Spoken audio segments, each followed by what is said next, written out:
हिमाचल प्रदेश में सत्तारूढ़ भारतीय जनता पार्टी की सरकार, जिसका नेतृत्व श्री जयराम ठाकुर कर रहे हैं, उनको सत्ता से बेदखल होना है, उनको सत्ता से बाहर जाना है। और यहाँ प्रदेश में कांग्रेस पार्टी की सरकार जो है स्थापित होनी है। और जो 4.5 साल विपक्ष की भूमिका कांग्रेस पार्टी ने निभाई है पूरे दमखम से, सदन के भीतर और बाहर कांग्रेस की भूमिका रही है, और उसी पे जो है निर्णायक लड़ाई होने जा रही है।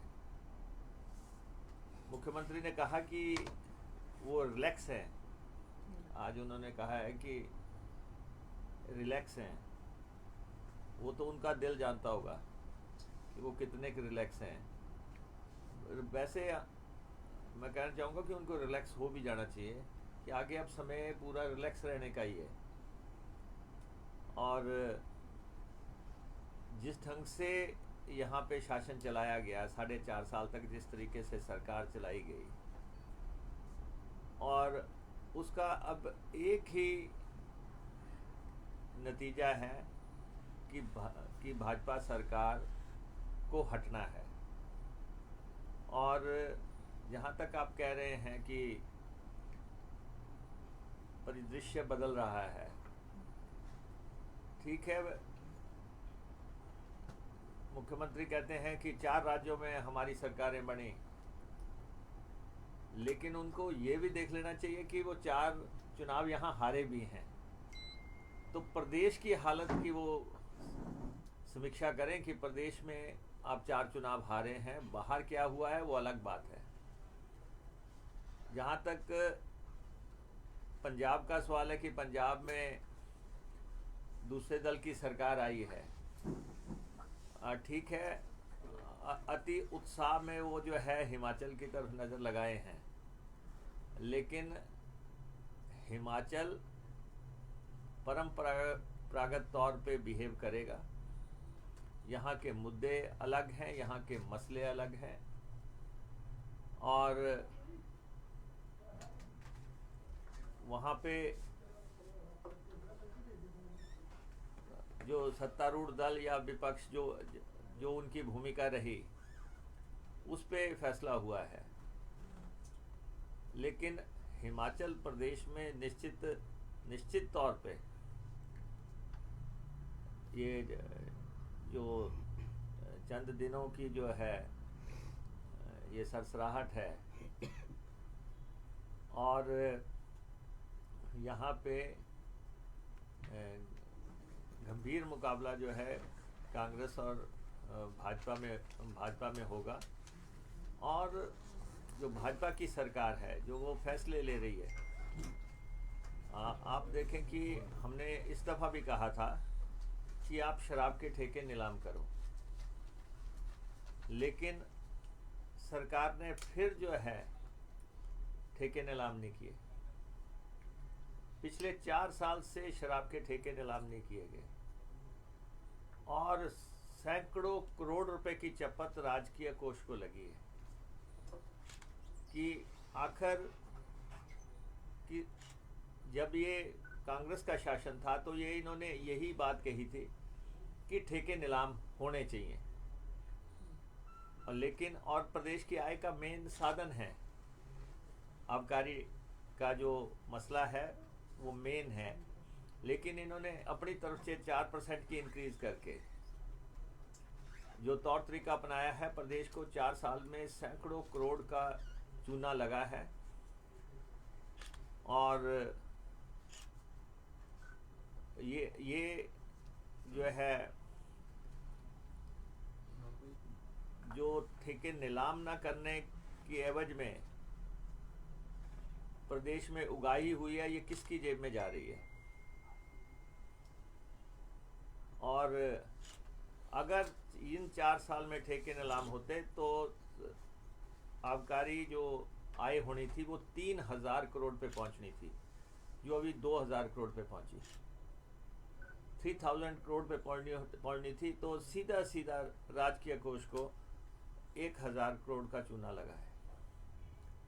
और इसीलिए शराब का समानांतर ट्रेड खड़ा हुआ, इसीलिए जो है अवैध कारखाने चले, क्योंकि जब आप पारदर्शी तरीके से काम नहीं करेंगे तो सत्ता परिवर्तन भी होते हैं और हमारा ये मानना है कि मौजूदा सरकार ने फिजूल खर्ची की प्रदेश भेंट कर दिया। और आप देखें कि 70,000 करोड़ का तो कर्जा हो गया, और जयराम सरकार जब हटेगी तो वो जो है लगभग 85,000 करोड़ पे अपना शासन समाप्त करेगी। जिस प्रदेश में 85,000 करोड़ का कर्जा टारगेटेड हो, लक्षित हो, उसका मुख्य सचिव जो है 45-48 लाख रुपए की गाड़ी खरीद रहा है। वहां पे जो है क्या कोई चेक करने वाला नहीं है? क्या कोई लगाम लगाने वाले नहीं है? क्या राजनीतिक सरकार जो है प्रदेश में समाप्त हो गई है कि अफसरशाही मनमाने तरीके से काम करे? आप बुलेट प्रूफ गाड़ियां भी खरीद रहे हैं, हिमाचल देवभूमि या वीरभूमि, आप बुलेट प्रूफ गाड़ियां खरीद रहे हैं। आप जो है करोड़ों रुपए की लागत की गाड़ियां खरीद रहे हैं। बड़े पैमाने पे फ्लीट आपने जो है गाड़ियों का डाला। लेकिन हम पहले कहते थे कि इस सरकार को कोई भी जो है गवर्न नहीं कर रहा है, इसीलिए अफसरशाही हावी है। और तभी अफसर जो है ऐसे हर जगह, हर डिपार्टमेंट में, हर सचिवालय में ऐसे ही फैसले लिए जा रहे हैं फिजूल खर्ची। 4 बार तो हेलीकॉप्टर खरीद लिया आपने। जो तीसरा हेलीकॉप्टर था रशिया से आया था। सरकार बताएगी कि उसमें से कितने का खरीदा था, कितना आपने दिया है, कितना जो है उनकी तरफ जो है बकाया रह गया, और आपने चौथा ले लिया। हेलीकॉप्टर का मसला ले लो, गाड़ियों का मसला ले लो, और दूसरे खर्चे ले लो। सारी भारतीय जनता पार्टी की सारी रैलियां सरकारी कोष से हो रही हैं, चाहे वो प्रधानमंत्री की हो, चाहे कुछ भी हो। मीडिया में जो है लंबे बड़े पैमाने पे लोग रख लिए गए हैं। 18 आदमी तो जो है शिमला में ही रखे हुए हैं, जो हमारे खिलाफ जो है पोस्टें डालते हैं। वो जो है डिफरेंट दाम पे जो है लोग लगा लिए गए हैं। दिल्ली में मीडिया सेंटर एस्टेब्लिश करने की बातें हो रही हैं। दिल्ली हिमाचल भवन के 2 कमरे तोड़ के जो है वहां पे दफ्तर बना दिया गया। ये जो फिजूल खर्चियां हैं। लेकिन सबसे बड़ी बात है, मैं सरकार से ये पूछना चाहता हूं कि मुख्यमंत्री का सबसे बड़ा ड्रीम प्रोजेक्ट क्या था? वो था कि मंडी का हवाई पट्टी बनाना। एक ही चीज है जो कि मुख्यमंत्री को, किसी भी नेता को साबित करती है कि क्या वह अपना ड्रीम प्रोजेक्ट पूरा कर सका। मुख्यमंत्री ने जो है 2 बार बजट में हजार करोड़ रुपया रखा, सारे काम छोड़ के हजार करोड़ रखा। अभी तक भी उस हवाई पट्टी का शिलान्यास नहीं हो सका। वहां के लोग विरोध कर रहे हैं कि यहां हवाई पट्टी नहीं चाहिए। संघर्ष समितियां बनी हुई हैं। जमीन की एक्विजिशन नहीं हुई, कोई जमीन की एक्विजिशन नहीं हुई। और 4 गुना आपने दाम देना है, आपने कह रखा है अपने घोषणा पत्र में कि फैक्टर 2 लगेगा और 4 गुना आपको मुआवजा मिलेगा, और हवाई पट्टी बनी नहीं। और मुझे आप हैरान होंगे कि मुख्यमंत्री ने इस दफा कह दिया बजट में कि वहां पे नाइट लैंडिंग होगी। पहला पत्थर लगा नहीं और वो नाइट लैंडिंग करा रहे हैं। मुख्यमंत्री कह रहे हैं कि वहां पे बोइंग उतरेंगे। ये शेख चिलियों की जमात है। ये गपोड़ शंखों की जमात है, जिन्होंने पहला पत्थर लगाया नहीं और वहां पे आपने नाइट लैंडिंग करा दी, और वहां पे आपने जो है 380 सीटर, 400 सीटर, 420 सीटर उतार दिए। ये वो लोग हैं जो कहते थे कि चप्पल वाले को हवाई जहाज में बिठाया जाएगा। इन्होंने हवाई जहाज में चलने वाले को चप्पल में चला दिया। और सारा साल, 4 साल, 4.5 साल अगर कोई बात गूंजती रही है, यहाँ पे हवाई पट्टी बनेगी, वहाँ पे हवाई पट्टी बनेगी, यहाँ पे हेलीपैड बनेगा, यहाँ पे हेलीपोर्ट बनेगा। अरे 4 साल में बस सिर्फ हेलीपैड हेलीपोर्ट ही होता रहेगा। और ये तो एक मसला है कि ये मुख्यमंत्री का ड्रीम प्रोजेक्ट। दूसरा प्रोजेक्ट हमारे केंद्रीय मंत्री जी का ड्रीम प्रोजेक्ट है ऊना से हमीरपुर रेल पहुंचाना, जिसके लिए मुख्यमंत्री जी ने पैसा देने से इनकार कर दिया। जो उसकी मैचिंग ग्रांट थी मुख्यमंत्री जी ने दी नहीं। केंद्र ने इनको कहा कि इस रेल पट्टी को बनाना है तो आप जो है इसकी मैचिंग ग्रांट दो। आपने जमीन एक्विजिशन का कोई गारंटी नहीं दी, कोई कुछ नहीं किया। बजट में 1000 करोड़, 1000 रुपया, 1000 रुपया, कोई पैसा नहीं। अब लंबे लंबे दावे किए जा रहे हैं कि इतना करोड़ लगेंगे, इतने 1000 करोड़ लगेंगे, जो भी लगेंगे। लेकिन आज आपकी सरकार को 6 महीने रह गए, और 6 महीने जब रह गए तो अब आपने कहना शुरू कर दिया जिस रेल लाइन का शिलान्यास नहीं हुआ, जिस रेल लाइन को जो है पहुंचने की कोई गारंटी नहीं, अब कह रहे हैं कि उसका पहला स्टेशन जो है बंगाने में बनेगा। उसका पहला स्टेशन बन रहा है, उधर नाइट लैंडिंग हो रही है। तीसरा प्रोजेक्ट यहाँ पे ड्रग पार्क की बात है। ड्रग पार्क जो हिमाचल में बनना है उसकी कल्पना हमने की थी, लेकिन चलो आपने कह दिया कि यहाँ पे ड्रग पार्क बनना है। हम कह रहे हैं बनाओ, लेकिन ड्रग पार्क का पहला खुरपा लगा नहीं, पहली गैंती लगी नहीं, पहला फोड़ा चला नहीं, और कह रहे हैं कि 20,000 लोगों को नौकरी दी जाएगी। और पंजाब में गए थे मुख्यमंत्री और वहाँ कह रहे थे कि आप सब पंजाबियों को मैं हिमाचल में जो है ड्रग पार्क में नौकरियां दूंगा। ये गपौड़ शंखों की जमात है, ये शेख चिल्लियों की जमात है। ये इनके बड़े प्रोजेक्टों की मैं बात कर रहा हूं कि जो है जिन पे मुख्यमंत्री जो है उछल के ऐलान करते रहे हैं। और सबसे बड़ी बात है कि मुख्यमंत्री क्षेत्रवाद के जनक हैं। इन्होंने क्षेत्रवाद को बढ़ावा दिया है। संतुलित विकास इनकी डिक्शनरी में ही नहीं है।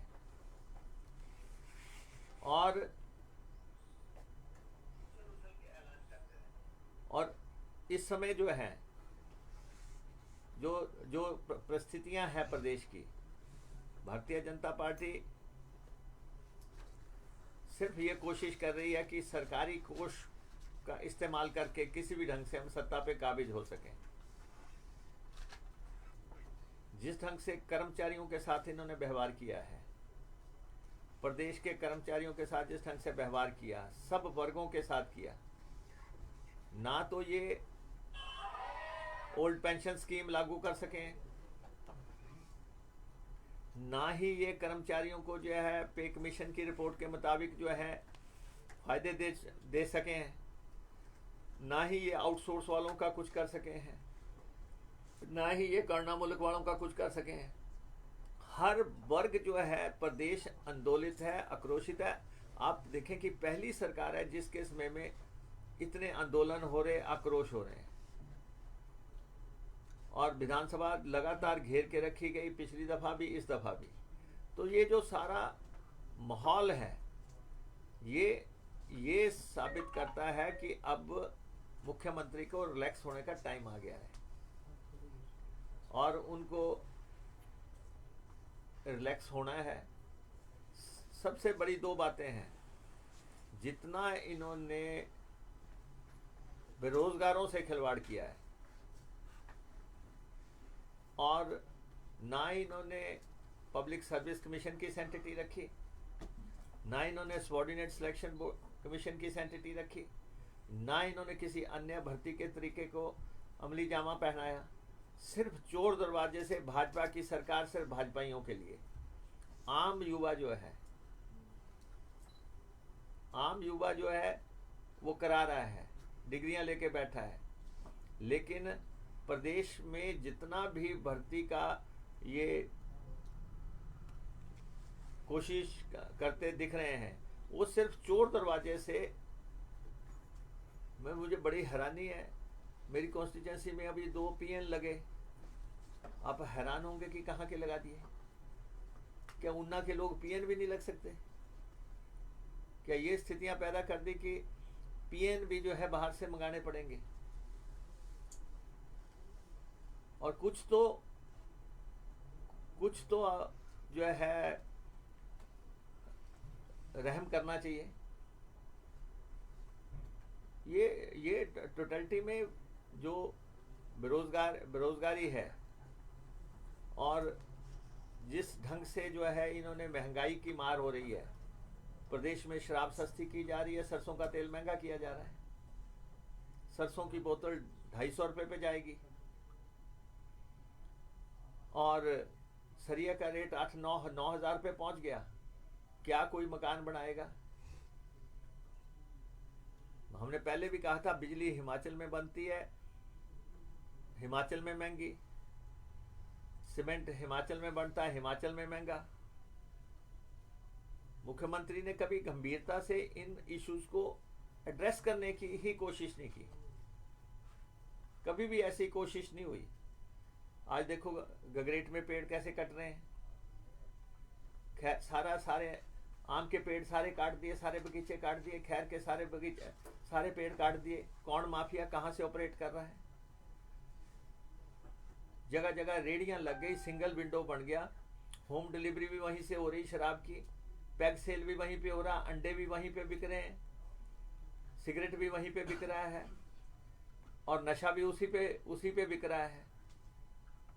और आप दुहाई देते थे कि हम जो है ड्रग माफिया को नकेल डालेंगे।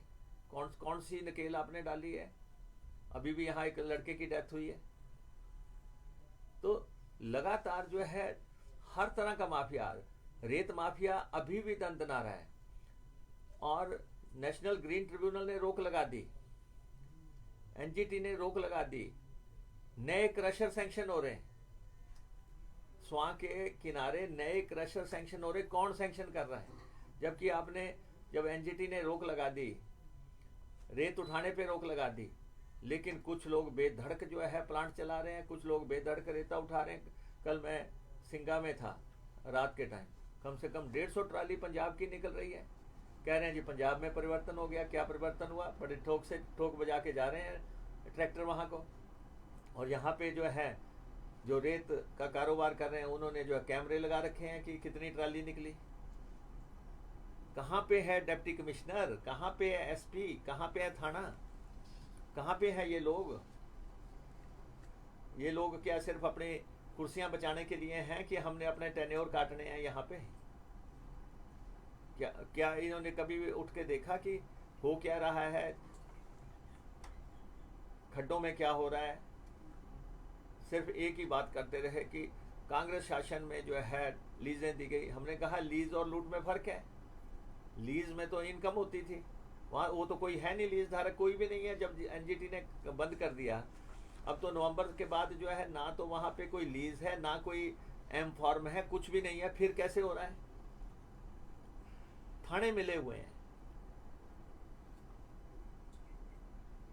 ऐसी स्थितियां जो है हिमाचल प्रदेश में बना के रख दी हैं।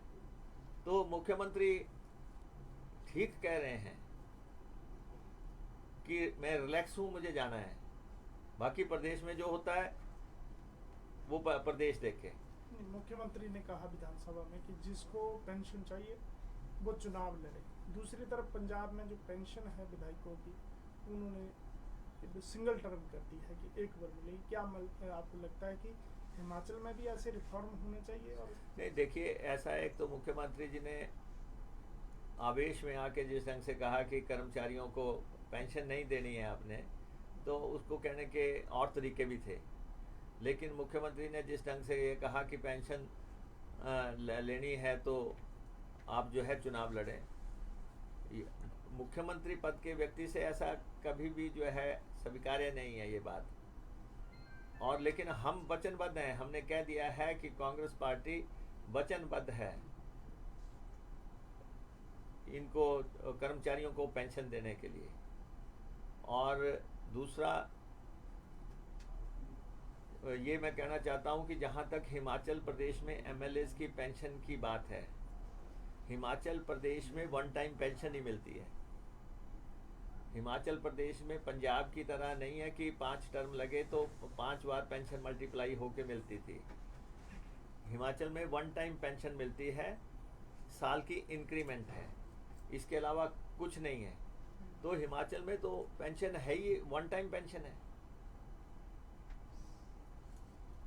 तो जिस ढंग से उसकी प्रोजेक्शन की जा रही है, तो ये पंजाब की ज़रूरत होगी ये। तो पंजाब में पेंशन जैसे कहा जा रहा था कि बादल साहब ने पेंशन छोड़ी तो उसमें उनको 5.5-6 लाख रुपया पेंशन मिल रही है। यहाँ ऐसा नहीं है, यहाँ पे वन टाइम पेंशन है।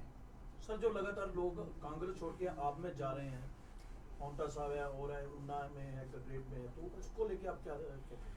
नहीं, देखिए ऐसा है कि एक तो टिकटार्थी जा रहे हैं जिनको लगता है कि कांग्रेस में टिकट नहीं मिलेगा, बीजेपी में टिकट नहीं मिलेगा, तो टिकट की कतार में लगे लगे लोग कुछ थक गए होंगे, तो उनको लगता है कि नई पार्टी आई है तो वहाँ चले जाते हैं।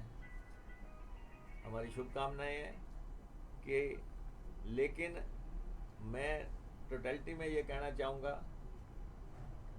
पाँव लड़खड़ाने की ज़रूरत नहीं है, घबराने की ज़रूरत नहीं है, स्थिरता बनाए रखें। काडर को भी मैं सारे काडर को ये कहना चाहूँगा,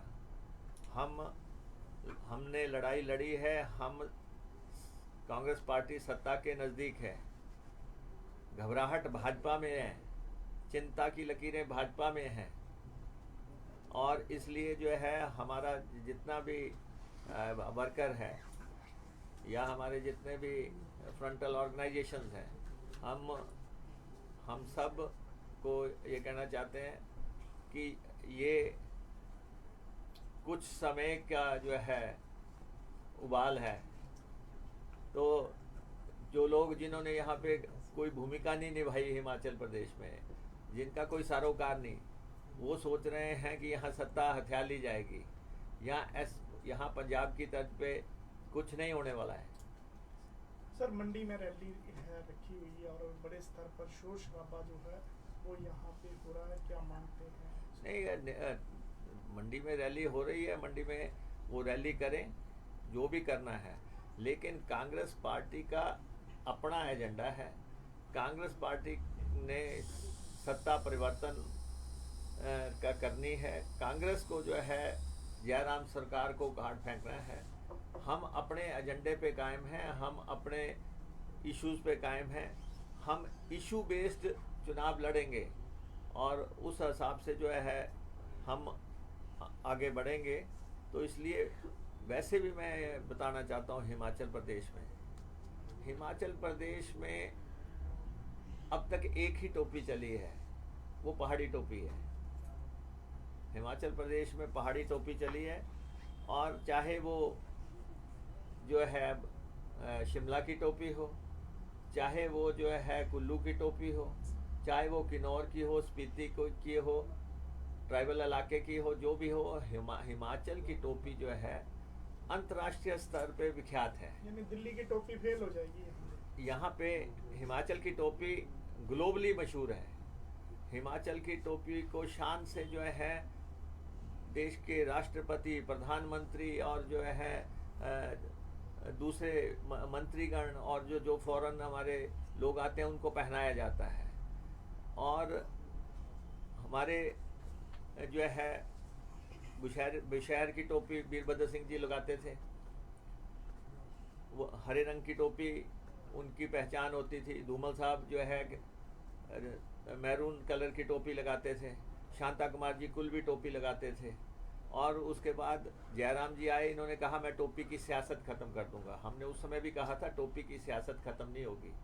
टोपी हिमाचल की शान है, और जहाँ भी किसी को हमने सम्मानित करना होता उसको हिमाचली टोपी हम कहते हैं।